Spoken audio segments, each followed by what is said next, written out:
Gagawa tayo ng Kawali Egg Pie! Yes po, ang egg pie natin ay lulutuin natin sa frying pan or kawali. So, unahin natin ang ating crust. I-combine natin ang ating all-purpose flour, sugar, and ang ating salt. Pwede naman hindi maglagay ng salt. And then, i-mix natin ito. So, etong crust natin ay, ito talagang ginagamit ko kapag gumagawa ako ng pie and kahit empanada. Masarap yung crust natin, promise. Kung savory pie ang gagawin mo, pwedeng tanggalin mo yung sugar or konti lang yung ilagay mo na sugar. Kagaya ng empanada. Kasi di ba yung empanada ay savory. So, pwedeng konti lang yung sugar or wala ng sugar talaga. Tapos, medyo dagdagan mo yung asin. Sunod naman, ilagay natin ang ating softened pero cold na butter or margarine. Ito ay margarine. Pero kung gusto mo talaga ng butter, pwede. Tapos, ang gagawin lang natin ay ika-cut natin yung ating butter gamit ang ating fork hanggang sa yung size ng ating butter ay parang yung beads, maliliit talaga. So, ayan. Ganyan lang. So, kung meron kayong food processor, mas maganda, syempre. So, dapat yung butter mo or margarine ay softened pero hindi yung lusaw. Yung firm pa, yung ganito talaga. Para, syempre, magawa mo to. I-cut mo lang siyang ganyan. Ayan. Ayan.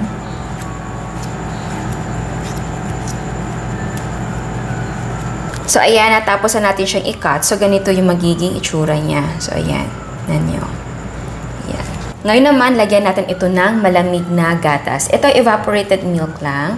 Pero pwedeng gumamit ng kahit ano gatas. Kung meron kang fresh milk, pwede din. So, ayan. So, gradual lang. Mix natin yan.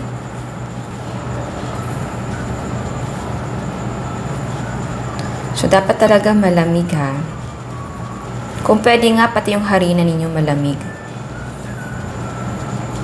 Yan. So, you will know kung okay na yung ating mixture kapag ganito siya. Ayan, di ba? So, ngayon naman, ang gagawin natin, ika-gather lang natin lahat ito.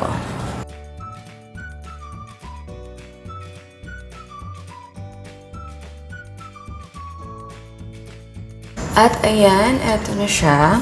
So, ngayon, ilalagay natin siya sa plastic. And then, kung gusto mo cling wrap, pwede naman. Tapos, i-flatten natin siya ng bahagya. Ayan. Kung mag-crack, syempre, ayusin lang natin.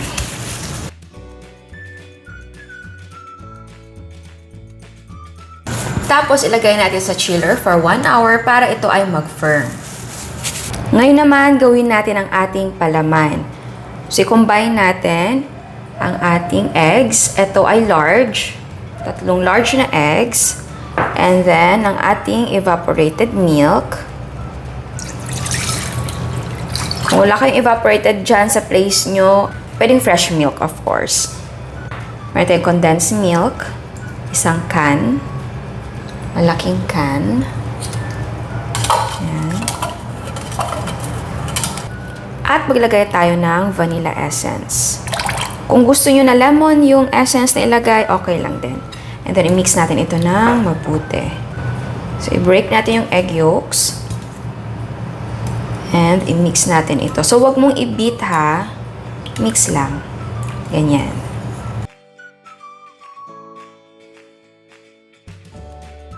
And then, strain natin ang mixture para mawala yung mga buo-buo.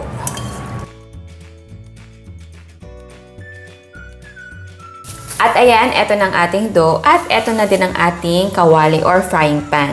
So, mas maganda na ang gamitin mong frying pan ay non-stick pan para iwas dikit. So, ang gagawin natin, aayusin natin dito sa ating frying pan ang ating dough.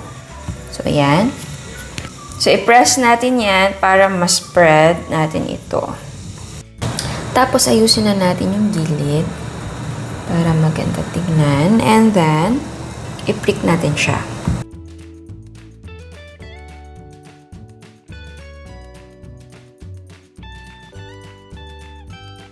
So ngayon, ilagay na natin ang ating palaman sa ibabaw ng ating crust. At ngayon, isasalang na natin. So ngayon, tatakpan na natin siya. Pero yung takip natin, dapat nakabalot siya sa tela. Kasi may possibility na yung takip ay magkakaroon ng moist or yung steam. So, para hindi matuluan mismo yung ating pie. At dapat lutuin natin ito sa very low heat. So, yung low heat ninyo sa stove ninyo, malakas pa rin yan. So, dapat talaga hinaan mo pa. Yung para bang nagpapainin ka ng kanin. Dapat sobrang hina niya para hindi madaling masunog yung bottom na part ng ating pie. So, mas mahina pa yan sa low heat talaga. So, para talaga nag-iin-in yan. So, lutuin natin siya for 1 hour and 50 minutes. I-check mo din siya ng 1 hour and 40 minutes or 1 hour and 30 minutes. Tingnan mo kung okay na. Tapos, kung hindi, syempre, extend mo siya. So, after 1 hour and 50 minutes, eto na siya. Ayan, o, tignan nyo. Ayan. So, luto na siya. Syempre, gumagalaw yan dahil mainit pa. So, ang gagawin natin, palalamigin na muna natin yan. At syempre, mas bet ko siyang ilagay sa chiller kasi mas masarap yung egg pie kapag malamig. At mas magiging firm yung ating palaman. And of course, pwede mag-toothpick check para talagang gusto nyo na sigurado. So, ayan. Ayan. So, hindi na siya basa. Diba? So, syempre, mas maganda ko sa gitna ka mag-check kasi yung gitna yung huli na naluluto.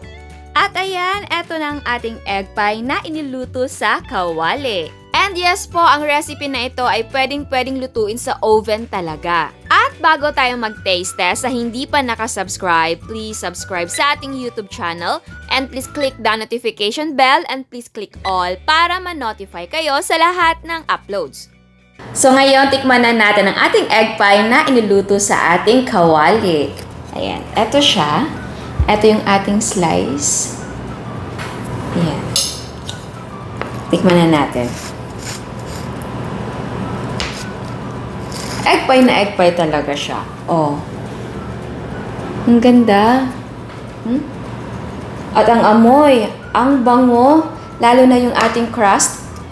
Eto yung ating crust, yung sa bottom na part. Very light brown. Gusto kong Ayan. Oo. Hindi ko na alam kung makita niya. Ayan siya. Ayan.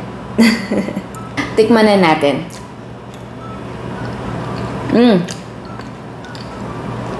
Yung palaman natin, napaka-creamy.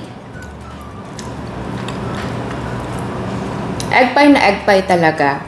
Yung crust natin, alam niyo, ang sarap ng crust natin. Kung gusto niyo na ibang pie yung gawin, pwede na ito yung crust yung gamitin niyo kasi ang sarap talaga. Sarap ng ating egg pie. Napaka-creamy ng ating egg pie. Ng ating palaman. Sana masubukan nyo. Ano lang talaga, konting pasensya syempre sa pag-aantay kasi nga, 'di ba, very low heat yung ginamit natin na heat para hindi naman masunog yung ating crust. So yeah, hindi siya nasunog. And fully cooked talaga yung kanyang palaman. Kaya kung uulitin ko siya, uulitin ko siya kasi syempre hindi na kailangan, 'di ba? Nagluto tayo ng egg pie before. Ang ginawa natin, no oven pa rin. Pero sa improvised oven natin siya iniluto. Which is okay naman din yun. Yun nga lang, syempre, kailangan mo ng malaking kaldero or kawa para dun mo ilagay yung ating cake pan or pie pan. Tapos, lulutuin mo siya doon. Eto naman, kasi kawali yung gamit natin, dito mo siya i-assemble. Nahirapan lang ako sa pag-slice ng ating pie kasi nga, medyo hindi naman siya dumikit talaga. Pero ganun talaga kasi dito siya iniluto. May mga part na yung parang dumikit. Pero pag-slice naman natin, wala namang natira na crust sa ating kawali. So, maganda siya na sign, di ba? Kasi talaga hindi siya nawasak pagkaluto. Pag slice mo, okay siya. Yung first slice mo lang talaga, kasi ito yung second slice. Yung first slice, medyo mahihirapan ka talaga. Ganun talaga yung normal yun. First slice, talaga mahirapan kapag tanggal. Pero sa second slice and the rest, I know, hindi na yan mahirap. And ang saya lang, dahil, di ba, yung mga recipe na akala natin na hindi natin pwedeng lutuin kapag walang oven na gawa natin. Kagaya ng cakes, mga tart, cookies, di ba? Kayang-kaya ng kawali or mga improvised oven or steam pa ba yan? Kayang-kaya natin. So, eto, egg pie nasa kawali, di ba? May nakita ako na hindi egg pie yung tawag nila milk pie ata. Pero iba yung sangkap na ginamit nila at parang konti lang yung palaman na measurements. Ito kasi ginawa ko full talaga na ingredients, full na measurements ng ingredients natin. Pero kung gusto nyo na konti lang and maliit yung inyong kawali, pwedeng-pwede na hatiin nyo yung ating measurements ng sangkap. And talaga natutuwa ako sa result, kaya siguro gawa tayo ng isa pang pie, siguro buko pie, no? And para makita nyo talaga yung parang matanggal siya, yung pie natin matatanggal talaga sa kawali. Gusto kong lagyan siguro ng foil, tapos doon natin i-flatten yung ating crust para kapag maluto, matatanggal natin siya sa kawali. Diba? Maganda yun. Kasi kung gusto nyong magluto tapos gusto nyong dalhin sa party or meron kayo pagbibigyan, huwag yung dalhin yung kawali. And para din pag slice, maiiwasan na magasgas yung ating non-stick na pan. Ito talaga, talagang careful ako sa pag-slice dahil baka nga magasgas siya. Kaya thankfully, hindi siya nagasgas. Ang plan ko talaga, tatanggalin ko siya lahat. Pero, napapaisip ako dahil nga, syempre soft din yung ating palaman. Baka mawasak ko siya, baka masira. So, sabi ko dito na ako mag-slice. Pero mamaya, susubukan ko siya. Kasi nakapag-film na tayo. Natatanggal naman siya sa gilid, tignan nyo. Ayan, ay. Natatanggal siya. Wait. Ito. Tignan nyo. Ayan. Diba? Ayan siya, Pwede naman. Ang ingay ng pusa ako, nag-aaway. Shhh! Ayan, Kaya naman. Ang akin lang kasi kanina, baka mahulog ko or hindi nyo na makita na maganda na buo, lutong-luto talaga si egg pie. Kaya sabi ko, dito na lang. mahirap na mag-take ng chance. Baka wala ng second chance. Ayun. So, ayan. So, kita nyo naman, pwede talaga siyang tanggalin. Able naman. Ayan. Hindi lang talaga ako nag-take ng chance kanina. Ayan siya.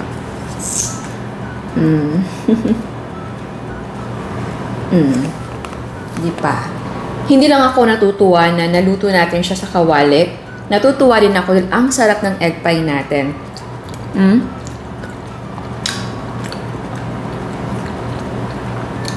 Hindi talaga ako mapapahiya sa inyo kasi yung lasa ng egg pie natin talagang hindi yung parang basta lang na egg pie. Ganun, hindi po. Ang sarap talaga niya. Hindi siya yung parang mumurahin na egg pie. Pero kapag ikaw ang gumawa, ang mura lang niya.